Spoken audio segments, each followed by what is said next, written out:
அவர்கிட்ட போய் கேஸ் அறுவேன்னு தயவு செஞ்சு நம்ம தலைவரை பார்த்து அவர் ஏன் ஊடகத்தில் பேட்டி கொடுக்க மாட்டேங்கிறார், பேட்டி கொடுக்க மாட்டார். இப்போ நான் ஓப்பனாக திமுக காரன் பார்த்து கேட்குறேன், நாளைக்கே ஒரு ஸ்டேஜை போடுவோம், எல்லா பத்திரிகையும் கூப்பிடு, 2 பேர் தான் அந்த ஸ்டேஜில் இருக்கணும். எல்லா நிர்வாகிகளும் இந்த கேள்வியை பதில் சொல்லுங்க. ரமேஷ், ராஜ்மோகன் எல்லா பேட்டியிலும் சொல்லுங்க, சேலஞ்ச் விடுற முதலமைச்சரை பார்த்து, எந்த பேப்பர் இல்லாம உன் பக்கத்துல எந்த நிர்வாகி இல்லாம தனியால ஸ்டேஜில் வந்து உட்கார். என் தலைவர் தனியா வருவார். 2 பேரை வச்சு பிரஸ் கான்ஃபரன்ஸ் நடத்துவோம்.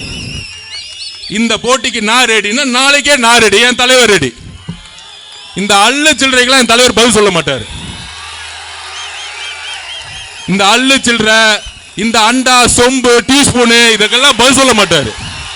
என்ன ஒருத்தருக்கு தான் இங்க போட்டியே, திமுக டிவிக்கு திமுக.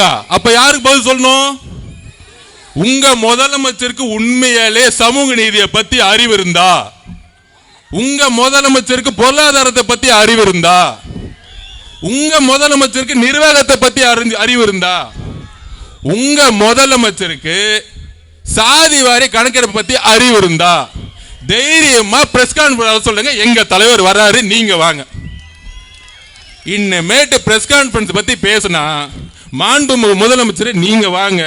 2 பேரை எப்படி அமெரிக்காவில் உட்காந்து முதலமைச்சர் பிரைம் மினிஸ்டர் பிரசிடென்ட் ஆகிறதுக்கு முன்னாடி 2 பேரும் உட்காந்து பேசுவாங்க மக்கள் முன்னாடி. 2 பேரை பேச வைப்போம். ஃபர்ஸ்ட் ஷாட்லயே அவுட், ஏன்னா ஷூட்டிங் இல்ல, கேமரா இல்லைன்னா சிஎம் போயிட்டே இருப்பாரு.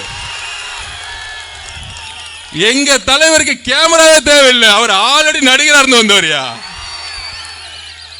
நீ ஸ்கிரிப்ட், அவரு உணர்வு, இங்க உண்மை இருக்கு, நீ ஸ்கிரிப்ட்ல இருக்கிற. ஸ்கிரிப்டுக்கு உண்மைக்கு நிறைய வித்தியாசம் இருக்கு. மாண்புமிகு முதலமைச்சர் அவர்களே, பிரஸ் கான்ஃபரன்ஸ் பத்தி நீங்க பேசுறீங்க. எப்ப பார்த்தாலும் திமுக மேடையில டிவி எல்லாம் பாருங்க, அதான்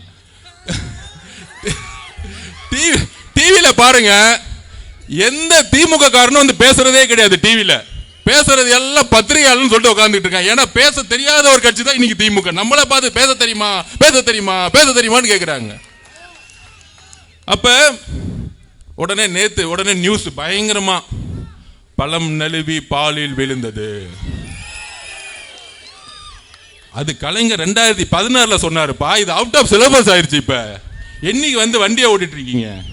பழம் நழுவி கெட்டு போன பால் விழுந்துருச்சு, அவ்வளவுதான் மேட்ரு.